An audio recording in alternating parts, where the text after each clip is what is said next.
السلام علیکم ورحمۃ اللہ وبرکاتہ۔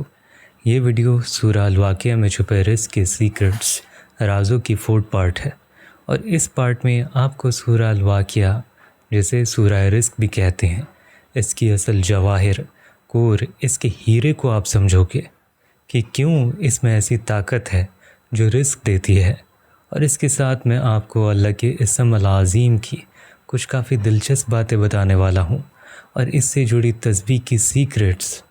تو اب میں اللہ کے پاک اور عظیم نام سے شروع کرنا چاہوں گا انشاءاللہ۔ تو سورہ الواقعہ میں آتا ہے للمقوین فسبح بسم ربک العظیم۔ یہاں کے سورہ الواقعہ کے اصلی جوہر، اس کی کور سامنے آتی ہے، اور آپ یہ بات سمجھ لیں کہ ہر سورہ کا ایک جوہر ہوتا ہے، جیسے سورہ آل عمران کا بھی ایک مرکزی پوائنٹ ہوتا ہے، اور جیسے سورہ النور کا بھی ایک ظہر ہوتا ہے، اس کا بھی ایک کور ہے، اور وہ ہے اللہ نور السماوات والارض، اور یہ ہے اس سورہ کی روح۔ اور اب اس سورہ الواقعہ کی ظہر کیا ہے؟ جب یہ آیت آتی ہے فسبح بسم ربک العظیم، تو اس کا مطلب ہوتا ہے کہ آپ پوری سورہ کا مقصد سمجھ گئے۔ یہ سورہ کا تاج ہے، اور اسے سمجھنے کے بعد سورہ کو آپ انلاک کر لیتے ہو۔ اور اب سنیں، اور یہ بات میں بالکل ہی صاف کہہ رہا ہوں، یہ بات کروڑوں سے زیادہ قیمتی ہے، اور اس کی کوئی قیمت نہیں لگائی جا سکتی۔ اللہ نے ہم سے پہلے کیا بتایا ہے؟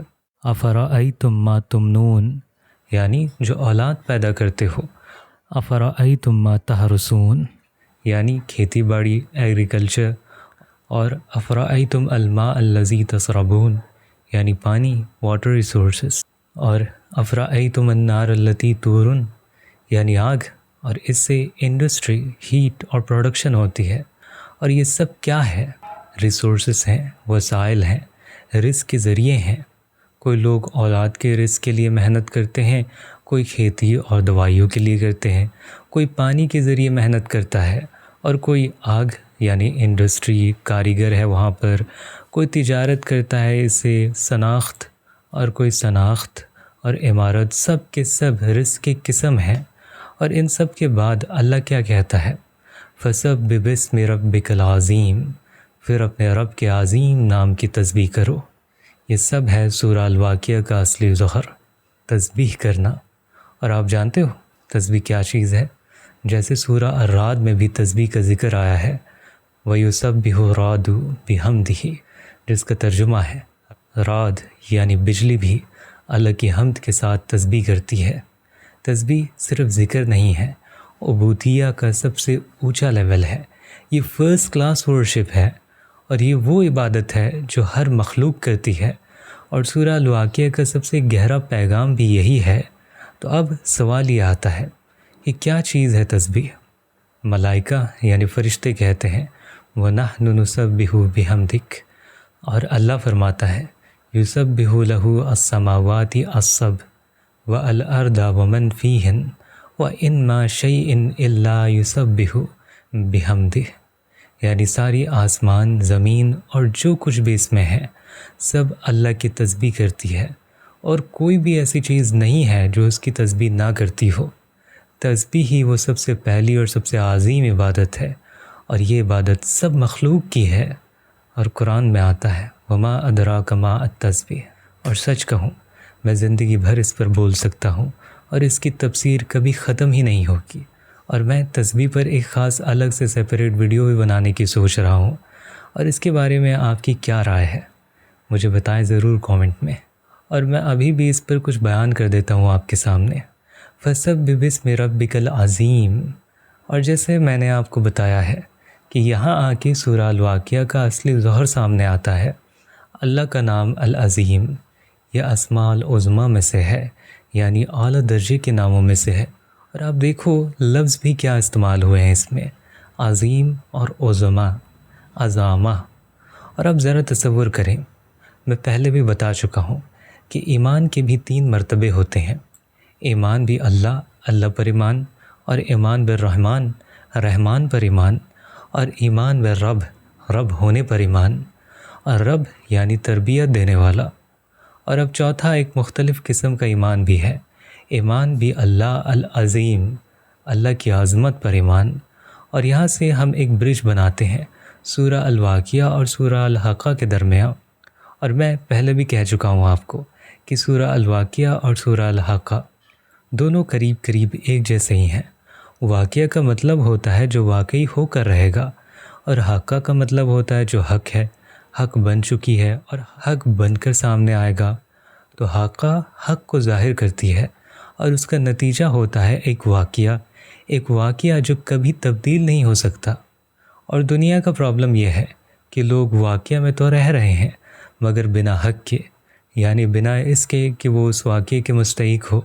لیکن آخرت میں حق آئے گی، وہ واقعہ بنے گی، یعنی جو حق ہوگا وہی ہوگا، اور وہ واقعہ بدلنے والا نہیں ہوگا کبھی بھی۔ اور اسی لیے جب بھی سورہ الواقعہ آپ پڑھتے ہو ترنت سورہ الحاقہ بھی آپ پڑھو، اور دونوں میں 3 بنیادی پل آئے ہیں، برجز آئے ہیں، اور یہ ہمیں ملتے ہیں۔ اور سب سے پہلا جو پل ہے اس میں فَإِذَا نُفِخَ فِي الصُّورِ نَفْخَةٌ وَاحِدَةٌ، یعنی جب سور میں پہلی دفعہ پھونکا جائے گا، وَحُمِلَتِ الْأَرْضُ وَالْجِبَالُ فَدُكَّتَا دَكَّةً وَاحِدَةً، یعنی زمین اور پہاڑ اڑا لیے جائیں گے، پھر ایک ہی مرتبہ زور سے نیچے کچل دیے جائیں گے۔ فَيَوْمَئِذٍ وَاقَعَتِ الْوَاقِعَةُ، اور اس دن الواقعہ واقعی ہو کر رہے گی۔ اور آپ نے دیکھا یہ وہی لفظ ہے جو سورہ الواقعہ کے آغاز میں آتا ہے، اذا وقعت الواقعہ۔ تو سورہ الحاقہ اور سورہ الواقعہ میں یہ پہلا برج ہے، اور دونوں صورتوں میں یہ ایک کوڈ ہے، ایک ہی لفظ وقعت الواقعہ۔ اس کا مطلب ہے دونوں کا معنوی رشتہ مضبوط ہے۔ اور اب دوسرا برج آتا ہے سورہ الواقعہ کے آخر میں، اللہ تعالیٰ فرماتا ہے وَإِنَّ هَذَا لَحَقٌّ وَالْيَقِينُ فَسَبِّحْ بِاسْمِ رَبِّكَ الْعَظِيمِ۔ یہ آخری آیت ہے سورہ الواقعہ کی۔ اور اب دیکھیں سورہ الواقعہ کے آخر میں بھی وہی لفظ آتا ہے وَإِنَّهُ لَحَقُّ الْيَقِينِ فَسَبِّحْ بِاسْمِ رَبِّكَ الْعَظِيمِ، یعنی دونوں صورتیں سیم جملے پر ختم ہوتی ہیں۔ تو دوسرا مضبوط رشتہ بھی یہی ہے کہ خاتمہ بھی دونوں کا ہی ایک ہی انداز میں ہوتا ہے، حق الیقین پلس تسبیح۔ اور اب تیسرا برج ہے جس میں سورہ الواقعہ میں اللہ کہتا ہے وَأَصْحَابُ الشِّمَالِ مَا أَصْحَابُ الشِّمَالِ، یعنی جنہیں کتاب شمال بائیں ہاتھ میں ملے گی۔ لیکن ڈیٹیل کس میں آئی ہے؟ سورہ الحاقہ میں۔ اللہ اس شخص کا ڈیٹیل سے حال بیان کرتا ہے وَأَمَّا مَنْ أُوتِيَ كِتَابَهُ بِشِمَالِهِ فَيَقُولُ يَا لَيْتَنِي لَمْ أُوتَ كِتَابِيَهْ، کاش مجھے میری کتاب نہ ملتی، کاش مجھے میرے حساب کا پتہ نہ چلتا۔ اور پھر آگے آتا ہے ما اغنا انی مالیہ ہلاک انی سلطانیہ، یعنی اس کا مال بھی کسی کام نہ آیا اور اس کا اختیار بھی ختم ہو گیا۔ اور پھر اللہ سبب بتاتا ہے انہ کان لا یؤمن باللہ العظیم۔ یہ سب کچھ کیوں ہوا؟ کیونکہ وہ اللہ العظیم پر ایمان نہیں رکھتا تھا۔ اور یہ ہے سورہ الواقعہ کا چوتھا نقطہ، اللہ العظیم پر ایمان نہ ہونا، یعنی اللہ کی عظمت کو نہ پہچاننا، اس کے حکم کو ہلکا لینا، یہی ہے اصل تباہی کا سبب۔ اور اللہ فرماتا ہے انہ کان لا یؤمن باللہ العظیم ولا یحض علی طعام المسکین، یعنی وہ شخص اللہ العظیم پر ایمان نہیں رکھتا تھا اور مسکینوں کو نہ کھانا کھلاتا تھا اور نہ ہی دوسروں کو کھلانے دیتا تھا۔ اور آج کے دور میں لوگ جو ضرورت کی چیزیں چھپا کر مہنگائی میں بیچتے ہیں وہ اصل میں اصحاب الشمال میں ہو سکتے ہیں۔ اور قرآن یہ بتاتا ہے کہ یہ لوگ وہی ہیں جو اللہ العظیم پر ایمان نہیں رکھتے تھے اور نہ ہی غریبوں کے کھانے پینے کا خیال کرتے تھے۔ تو اب ایک سوال نکل کے سامنے آتا ہے کہ اللہ العظیم پر ایمان کا کیا مطلب ہے؟ ہمیں تو معلوم ہے، جیسے میں نے آپ کو پہلے بتایا ہے، ایمان باللہ، اللہ پر ایمان، اور ایمان بالرحمن، مہربان اللہ پر ایمان، اور ایمان بالرب، تربیت کرنے والے اللہ پر ایمان۔ لیکن باللہ العظیم کا مطلب کیا ہے؟ جواب ہے آپ کو شاید پتہ نہ ہو، العظیم اللہ کا وہ اسم ہے، وہ نام ہے جو ریسورسز، رزق اور معیشت یعنی زندگی کا گزارا کا ذمہ دار ہوتا ہے۔ اور سورہ الواقعہ میں یہ نام 2 مرتبہ آیا ہے، پہلی بار جب 4 بنیادی ریسورسز کا ذکر ہو رہا تھا تب، اور اس کے بعد اللہ نے کہا ہے فَسَبِّحْ بِاسْمِ رَبِّكَ الْعَظِيمِ، اپنے رب عظیم کے نام کی تسبیح کرو۔ اور دوسری بار سورہ کے آخر میں وَإِنَّ هَذَا لَحَقُّ الْيَقِينِ فسبح بسم ربک العظیم۔ تو اگر کوئی بندہ اپنی زندگی میں ریسورسز وسائل چاہتا ہے، چاہے وہ پیدائش کا ہو، کمائی کا ہو، زراعت کا ہو، پانی کا ہو، فیول کا ہو، تو اس کا راستہ قرآن نے دیا ہے، فسبح بسم ربک العظیم، یعنی اپنے رب عظیم کے نام کی تسبیح کرو۔ تو اس کا مطلب یہ ہے کہ ہمیں ایک نئی علم کی باب مل گئی ہے اسم العظیم پر۔ بالکل، یہ قرآن کا ایک نیا ڈیمینشن ہے اسم العظیم، جو آپ کو رزق کے ریسورسز سے کنیکٹ کرتا ہے اور تسبیح کے ذریعے راہ کھولتا ہے۔ اور سورہ البقرہ کی جوہر کیا ہے؟ آیت الکرسی، جو قرآن کی سیدۃ الآیت ہے، اور اس میں بھی پہلا نام کیا آیا ہے؟ اللہ لا الہ الا هو الحی القیوم، اور پھر بعد میں آتا ہے وسیع کرسیہ السماوات والارض ولا یؤودہ حفظہما وہو العلی العظیم، یعنی وہ ہے عظیم۔ اور یہاں بھی العظیم پر آخری جملہ ختم ہوتا ہے، جیسے سورہ الواقعہ اور حقہ میں بھی ہوتا ہے۔ تو سورہ البقرہ کا ظہر ہے آیت الکرسی، اور اس میں اس کی آخری حصہ، اس کا آخری جملہ ہے وہو العلی العظیم، یعنی وہ ہے سب سے بلند اور سب سے عظیم۔ اور سورہ الواقعہ میں بھی 2 مرتبہ آتا ہے فسبح بسم ربک العظیم، یعنی اپنے رب عظیم کے نام کی تسبیح کرو۔ اور سورہ الحقہ میں بھی آخر میں یہی جملہ آتا ہے۔ اب بات ہوتی ہے اسم العظیم کی۔ تو آیت الکرسی کے آغاز میں کیا ہے؟ اللہ لا الہ الا هو الحی القیوم، اور آخر میں کیا ہے؟ وہو العلی العظیم۔ یہ دونوں مل کر ایک تفسیر دیتے ہیں، الحی یعنی زندہ، اور اس کا مطلب ہے زندگی کا مالک، اور العلی یعنی بلند، اس کا مطلب ہے اس کی زندگی سب پر ہے اور اس سے اوپر کوئی بھی نہیں ہے، اور القیوم قائم ہر چیز پر، اور العظیم بہت ہی عظیم اور ہر چیز میں سب سے عظیم۔ اور تفسیر کی نظر سے اگر دیکھا جائے تو الحی کا لنک ہے العلی سے، کیونکہ زندگی صرف اسی سے ملتی ہے جو سب سے اوپر ہوتی ہے، اور جب زندگی نکل جائے وہ صرف العلی کے پاس چلی جاتی ہے جو سب سے بلند ہے۔ کوئی انسان یا طاقت اس زندگی کو واپس نہیں لا سکتا۔ اور القیوم کا لنک ہے العظیم سے، کیونکہ ہر چیز کو قائم رکھنے کے لیے اس کا عظیم ہونا بے حد ضروری ہے۔ اور ایک چیز میں آپ کو بتا دوں کہ عربی ورڈ قوام، یعنی جس سے جسم کا سانچہ اسٹرکچر بنتا ہے، یہ لفظ آتا ہے قیوم سے، جو ہے تقوین کا سورس، جس کا قوام سانچہ کس چیز سے بنتا ہے؟ ہڈی سے، بون سے۔ جسم کا قوام کس چیز سے بنتا ہے؟ ہڈی سے۔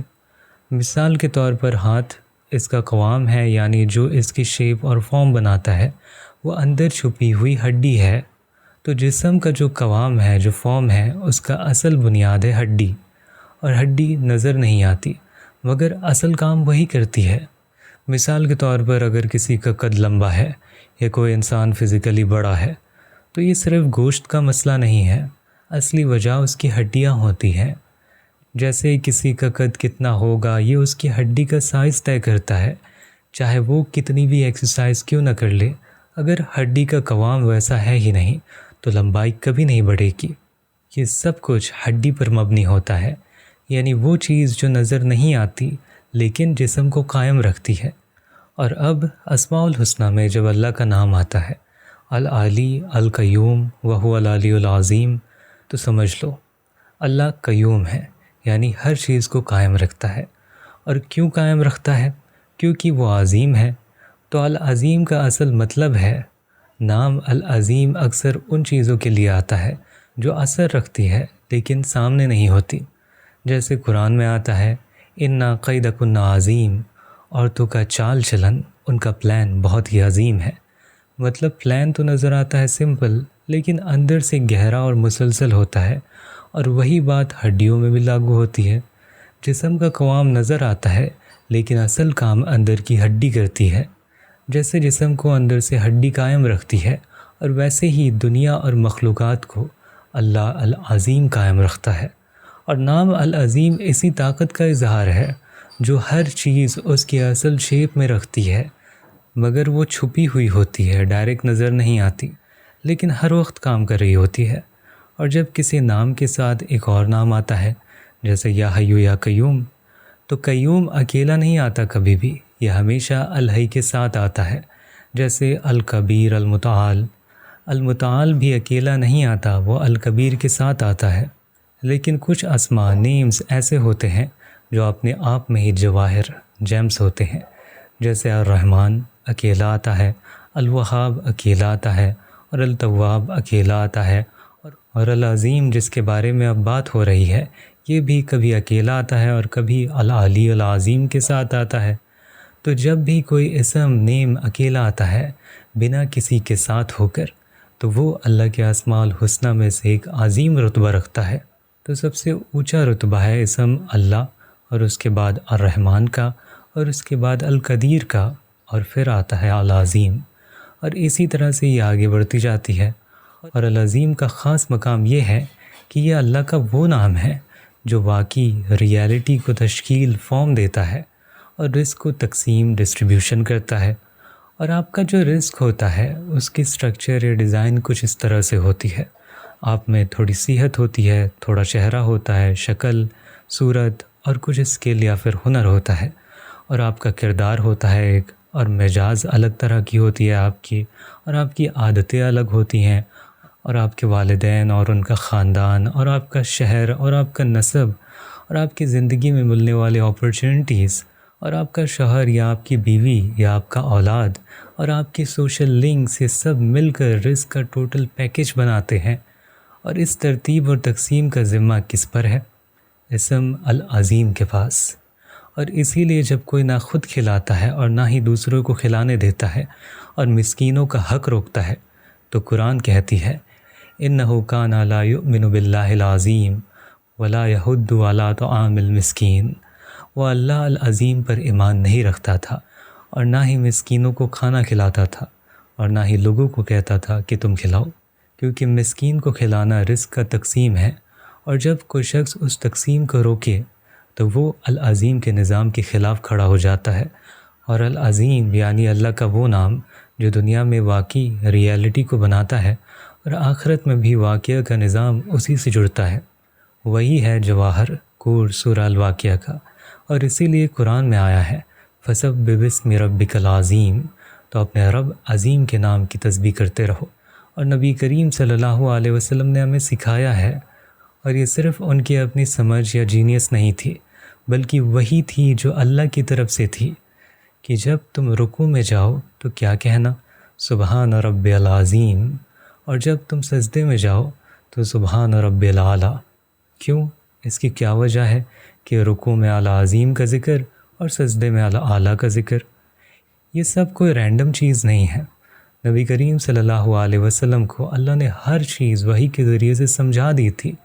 اور یہاں ایک اصل خزانہ ہے، جیسے آج کے علماء اکثر کہتے ہیں کہ سورہ الواقعہ پڑھو تو رزق آئے گا، لیکن یہ بات ان کو سمجھ نہیں آتی کہ سورہ الواقعہ کا رزق کے ساتھ کیوں تعلق ہے۔